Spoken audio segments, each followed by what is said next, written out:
Welcome back, college football and black and gold fans, to the Touchdown Black and Gold vlog, the channel where we examine, discuss, celebrate, and honor all things college football across the entire college football landscape.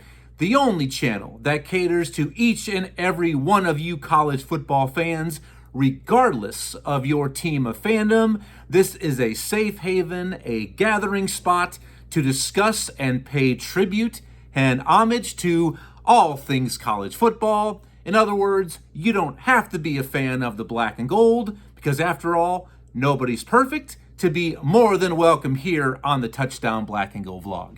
I'm your usual host, Blair Parks, and it's great to be back with you after a long hiatus. Pardon me, I hope you can forgive me. I've had a lot of family obligations recently. I had to wrap up my son's 6th grade basketball season, finally came to an end, and what a great season it was for him and his friends and his classmates. So congratulations to them. And I've just been busy overall, because remember, I do this not for financial gain or purpose. I do this just to share my love of all things college football with you, the college football fanatic and fan. So if this is your first time joining me here on the Touchdown Black and Gold vlog, thank you for tuning in. I appreciate your time, your support, but I need your help. Let's gather the troops. Let's keep this momentum going. I need you to spread the word near and far to gather more college football fans just like you. And I always remind my viewers on this channel that you are the ones who drive these episodes, because it's an absolute pleasure for me to be here with you. So, as always, I always ask for, encourage, and welcome any questions, insight, opinion, critique on my opinions and the facts that I present. So please, in other words, get involved. Exercise your right as a college football fan. Let your voice be heard. And during this episode, please get involved, comment below, and let's go ahead and help the channel grow. So I appreciate any likes, rates, shares, and subscriptions. Click that button so you get notifications for upcoming episodes here on the channel. So please get involved. And if you do that, I promise you that I will get back to each and every one of you, specifically through those comments, much sooner than later. So thank you for all that you've done. If you are one of my subscribers, I appreciate everything you've done this past season. 2023 was my most successful season yet, and I can't wait for the 2024 season to kick off. So once again, it's great to get back to work to take care of the business at hand, because if you haven't noticed, it definitely looks and feels a lot like spring outside, and that is only further backed up because spring football is well underway at a university near you. So what's on tap today? The episode I've got lined up is I get to take a chance to look back, to critique myself, because before each and every college football season kicks off, I will look into my crystal ball and make 25 bold predictions prior to the season kickoff. And at some point, I will take an opportunity to look back, critique, and score myself to see exactly where I was. All right, so that's what's on tap today. This is my revisiting of my 2023 bold and crystal ball predictions. And to give you a little bit of a spoiler alert, going into the 2022 season, looking back, I scored a 62% of the 25 that I stated, so a low D just above that failing line. I'll tell you right now, this past season, 2023, yours truly definitely did much better and improved. So, to let you know the criteria, when I state these 25 bold predictions prior to last season's kickoff, when I look back and score myself, I basically will give myself a maximum of 1 point. Now, some of these bold predictions, for example, my best bet over under win totals, I might have given you 5 or 6 teams, whether to bet the over or under. Obviously, if I get all 5 or 6 right, it's going to be 1 point. But if I got the majority of them right, let's say 4 out of 5, 4 out of 6, I will give myself a half point. And for example, if I would have maybe chosen Texas to win the national championship game, then that would be a big fat 0. So either going to have a direct hit, or an absolute miss. So that's how I look back and score myself. So let's go ahead and dive into it and see what I did. Hopefully, if it's your first time viewing, hopefully I can kind of win your favor and prove my worth. Because I will tell you, some of these bold predictions really may not be all that bold, but some absolutely will, all right? So hopefully you follow along, judge me fairly, let me know what you think, and please get involved, like, share, subscribe, rate, comment below, and I can't wait to hear from you. So number 1, my first bold prediction stated heading into the 2023 season was the following teams will begin the season ranked, but will finish the regular season unranked. Those teams that I stated were TCU, South Carolina, Tennessee, North Carolina, USC, Tulane, and Oregon. So of all of those teams, I only missed on 2. Tennessee did end the season ranked, even though they probably shouldn't have. They went 9-4. I mean, they didn't really beat anybody. And I'm not saying that out of disrespect or any ill will. I mean, you all did absolutely embarrass my Iowa Hawkeyes on New Year's Day. But Tennessee did finish the season ranked, as did Oregon. I thought Oregon was maybe going to fall a little flat on their big preseason expectations. They absolutely proved me wrong. So since I only missed 2, I gave myself 1 point on that one. Now kind of the vice versa of that, or the other side or end of the spectrum, I stated number 2, the following teams will begin the season unranked, but will finish the regular season ranked inside the top 25 of the AP or the college football playoff rankings. Those teams were Texas Tech, Iowa, Kansas, South Alabama, and UTSA. So I did state 5 teams, and I missed on 2. South Alabama, the Jaguars, USA. I came up way short on those guys. I was very high on the Jaguars moving into the season, but they did disappoint and let me down a little bit. And UTSA, the Roadrunners. So those are the only 2 teams that I missed. The other 3, Texas Tech, Iowa, and Kansas, did start the season unranked, but in fact did end the season ranked. So for that, getting 3 out of 5, I gave myself 1 point. Now, I was kind of on the fence about giving myself the full point or maybe a half point. Let me know what you think. Was that fair, yes or no?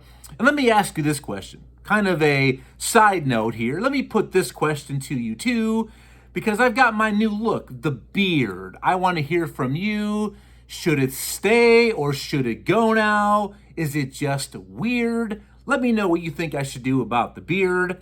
I mean, I've heard a time or two recently during this phase of mine that I look like I'm directly from a Amish or Mennonite settlement, with the beard, no stash, and no neck beard. So let me know what you think about the new look. All right. So moving on. Number 3, for all of you bettors out there, and I am not a betting man per se, week by week, this or that, but I do bet before the season kicks off on the over-under best bet win totals. And I did very good this season. So if you did watch my bold predictions episode way back when, I shared with you what teams to take based on where they were via MGM, as far as They're stated to win X amount of games, take the over-under. Here's what I told you, and this is how it turned out. So my best over-under, best bet win totals for Kansas was set at 6. I told you to take the over. Rutgers was set at 4.5. I also said to take the over on the Scarlet Knights. Tennessee was at 9.5 wins. I told you to go under on the Volunteers. Colorado with Coach Prime, 3.5 was the win total. I told you to take the under. Colorado did go above that. They did notch 4 victories on the season. Kentucky was set at 7. I told you to take the over. So that actually was a push since they did finish right at 7 wins on the regular season. Because remember, these do not factor in bowl wins potentially. And the last one, already mentioned, I was a little bit off. Oregon was set at 9.5 victories, and I told you to take the under. So how I did on that, I did miss Colorado, Oregon, and I got a push with Kentucky. So I gave myself a 0.5 point on that one. Now, number 4, I always like to go into, when I look into that and gaze into that crystal ball, I always like to kind of think, what's going to go down with the coaching carousel? Now, this past offseason was nothing like the season previous. I mean, a coaching carousel that we may never, ever see again. But going into the season, number 4, this is what I predicted. I said that these first-year Power 5 coaches, so all of the new hires, I said these first-year Power 5 coaches will lead their teams to postseason play. So I predicted that these following coaches would get bowl eligible. And I said that would be Luke Fickell at Wisconsin, Hugh Freeze at Auburn, and Matt Rhule at Nebraska. Unfortunately, I got 2 out of the 3 right. I hit on Luke Fickell and Hugh Freeze, but I did miss on Coach Matt Rhule at Nebraska. So I gave myself a 0.5 point for this. Now, one coach there that you didn't notice was on that list of first-year coaches getting their programs bowl eligible was Coach Prime, Deion Sanders, which led me into number 5, my 5th take for my bowl predictions. Deion Sanders at Colorado. The Coach Prime project will flame out in year 1. I predicted that. I gave myself 1 point for that because here's the thing. When you look at the situation at Colorado before Coach Prime's arrival, all right, you can say last season potentially was a success or a failure based on your point of view. Now, was it a success because they improved their record?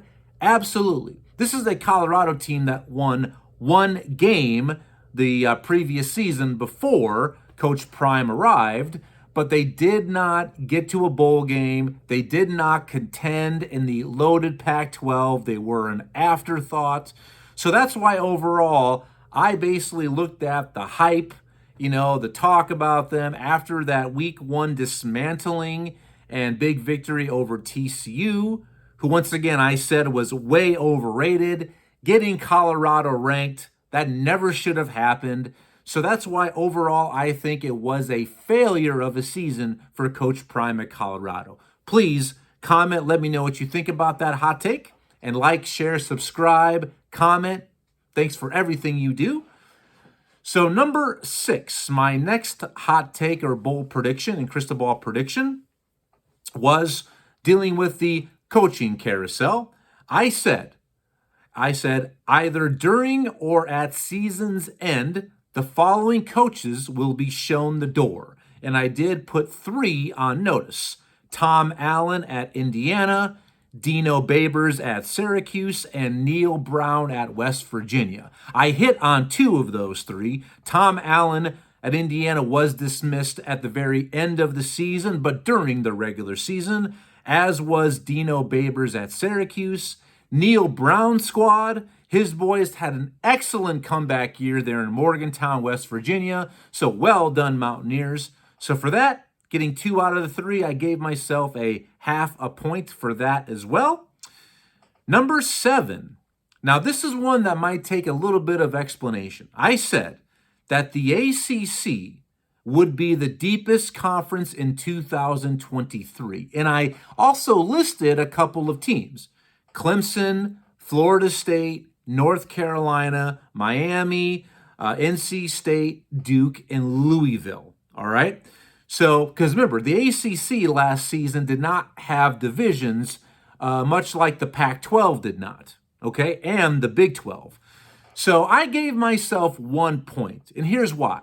I know that Florida State ran away with that conference, but when you look at the ACC from top to bottom, I believe there were only 3 teams that did not get bowl eligible and played in the postseason.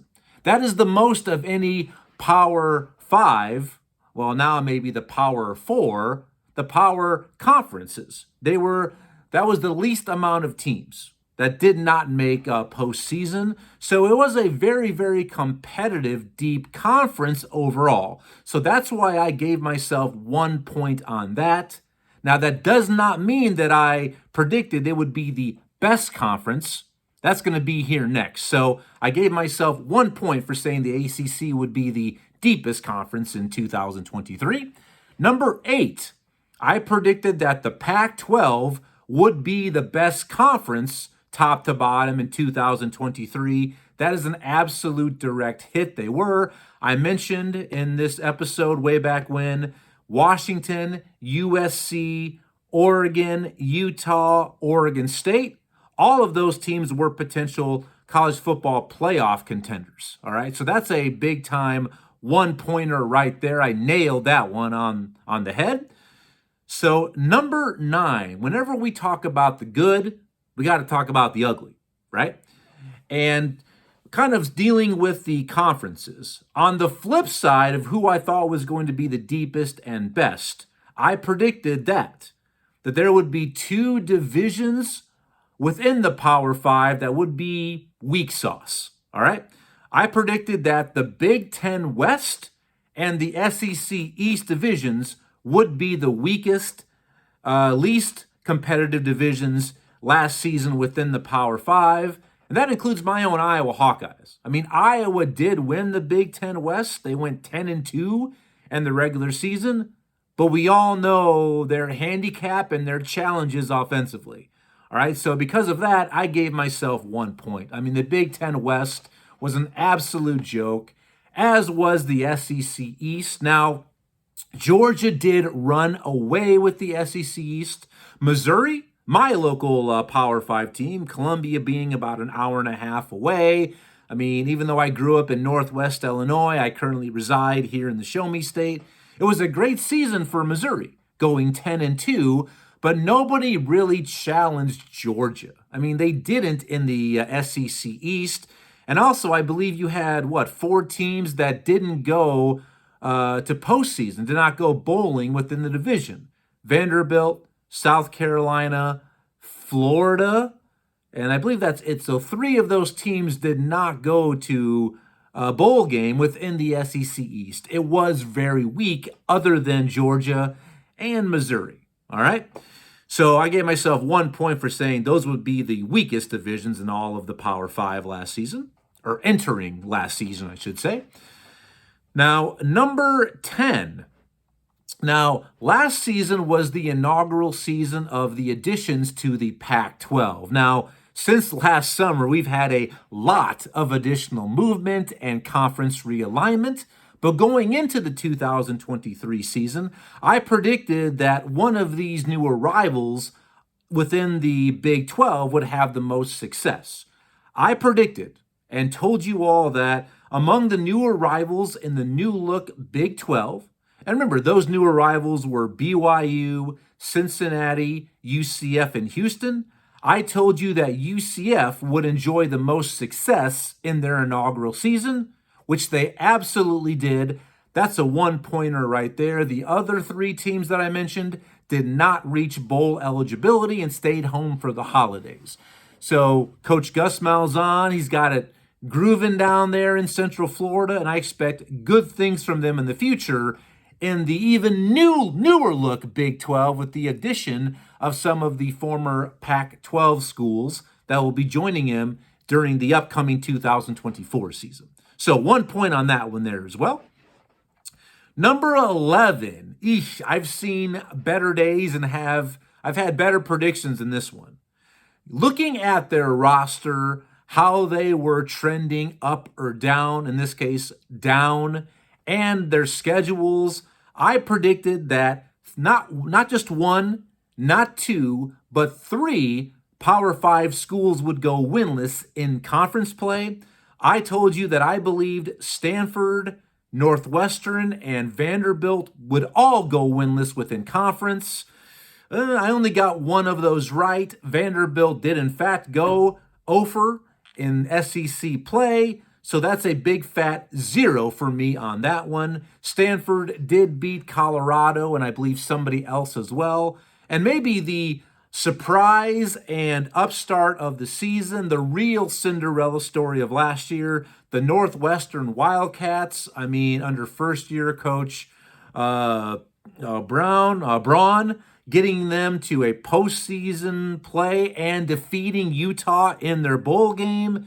Now he's since been named the full-time head coach moving forward. I mean, what a great comeback season out of nowhere for the Northwestern Wildcats. So that was a big fat 0 on that one. Now the next two really were more specific for us Hawkeye fans, but obviously all of you knew the storylines going into the 2023 season dealing with these next two.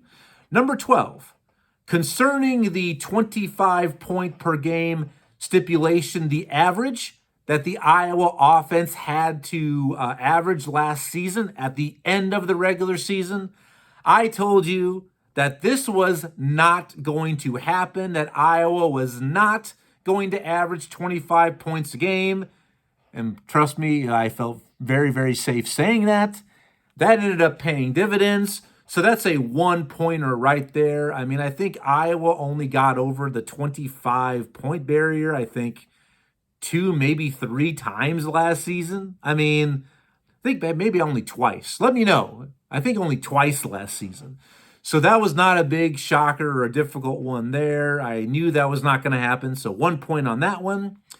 And that's really a good lead into number 13, because that really reflects what was going on with the much embattled offensive coordinator Brian Ferentz, son of longtime head coach Kirk Ferentz, getting that stipulation added to his contract over the offseason.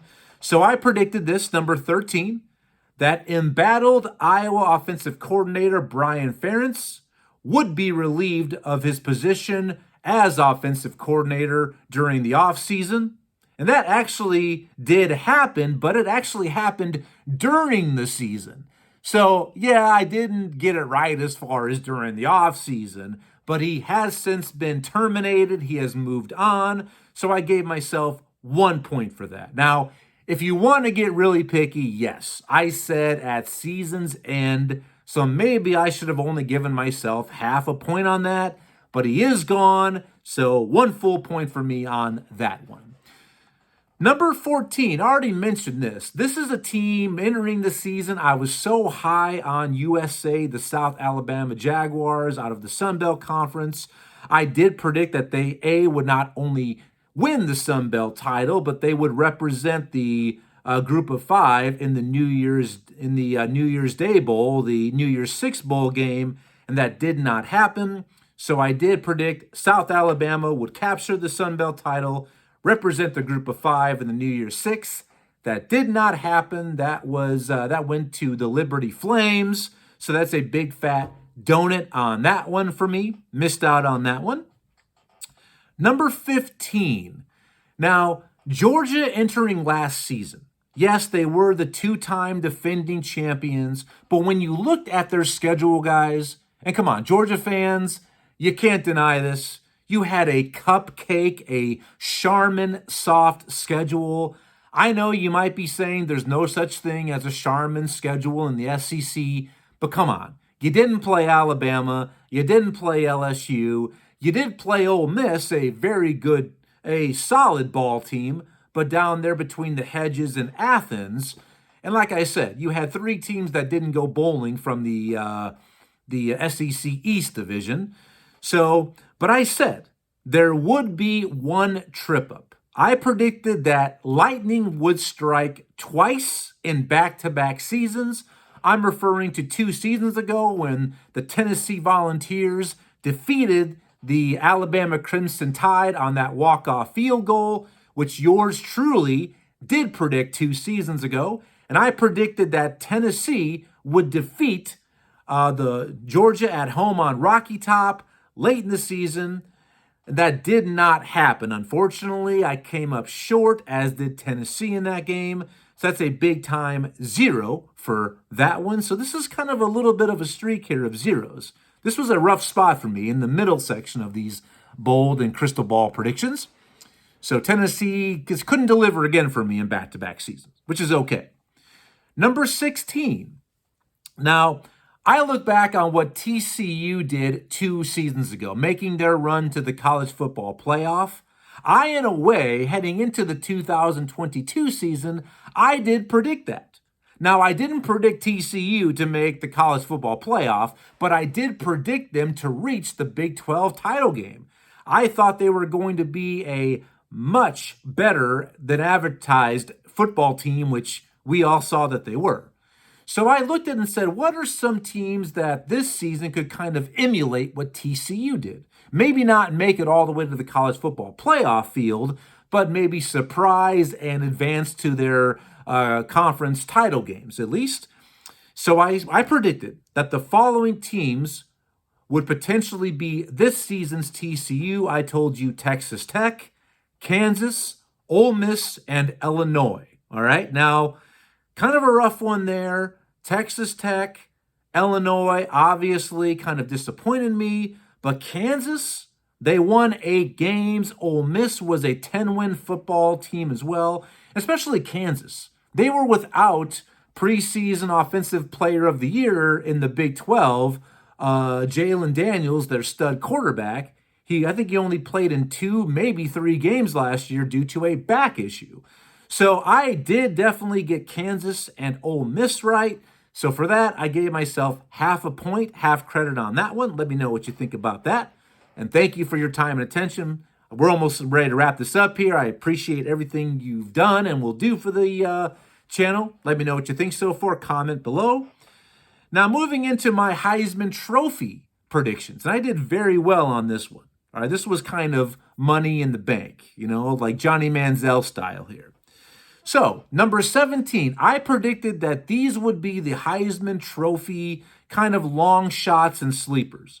I said, don't be surprised if Brock Bowers of Tennessee, Blake Corum of Michigan, Jalen Daniels, the aforementioned Jalen Daniels of Kansas, and Quinn Ewers of Texas would ultimately find themselves with an invite to NYC for the Heisman Trophy finalists. Now, in a way, I got 2 of these right.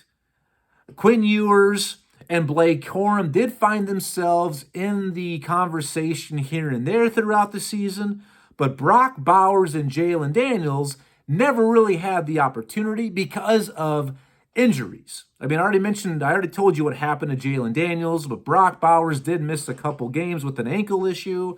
So for that, I got 2 out of 4. I gave myself a half credit on that one, so a half a point, number 17. Number 18, almost damn perfect.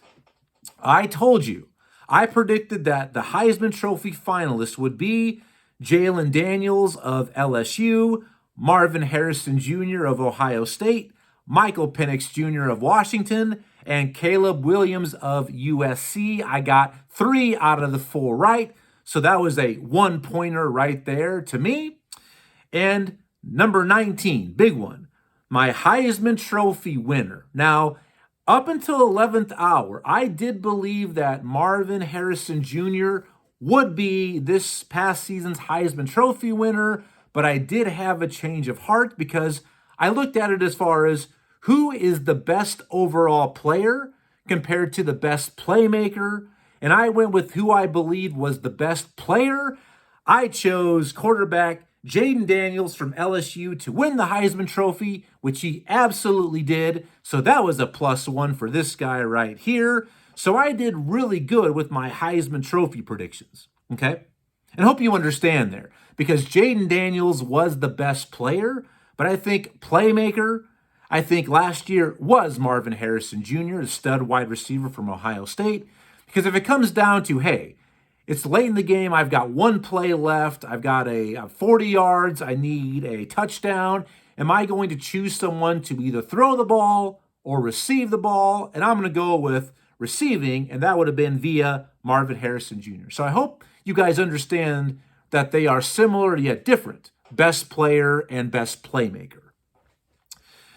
Number 20, getting ready to wrap this up here. This deals with my college football playoff and things that went into affecting this past season's college football playoff field, who the playoff field was, and the national championship winner.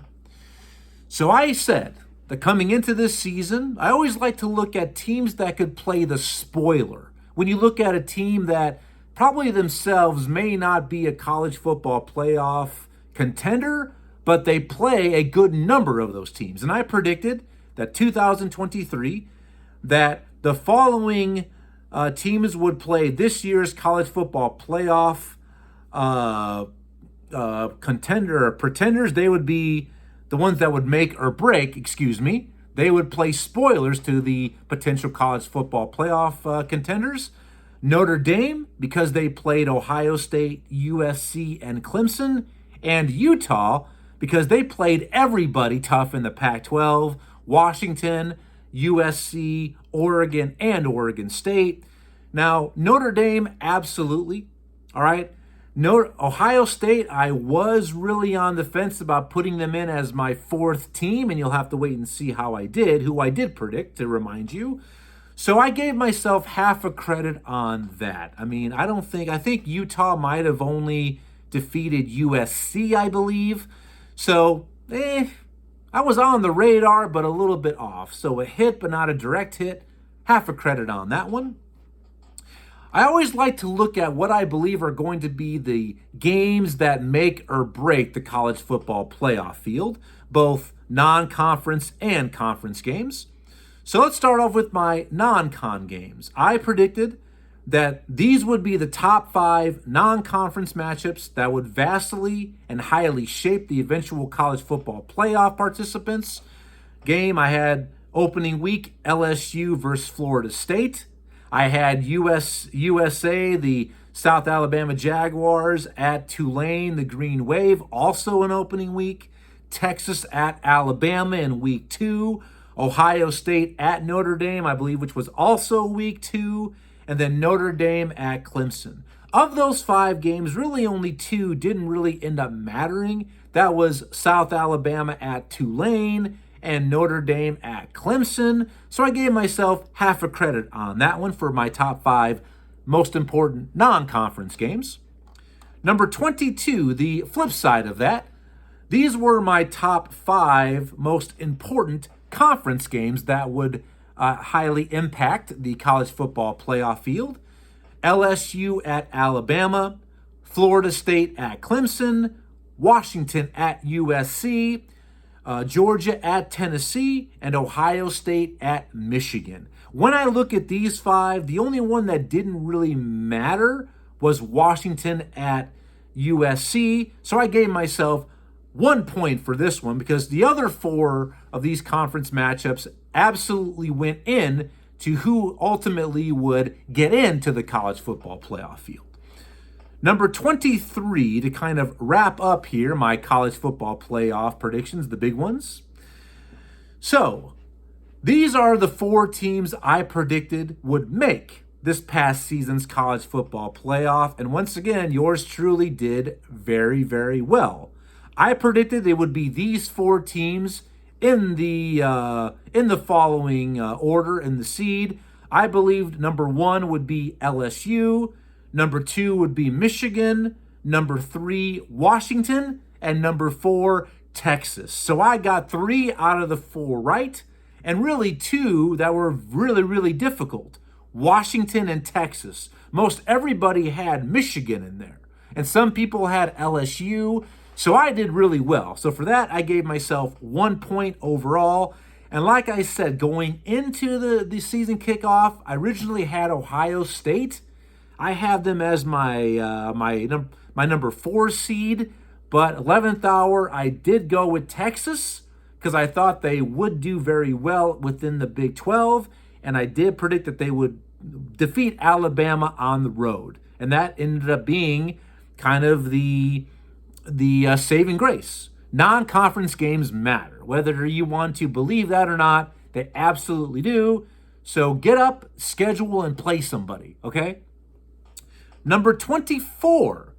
So who I had matching up in the national title game.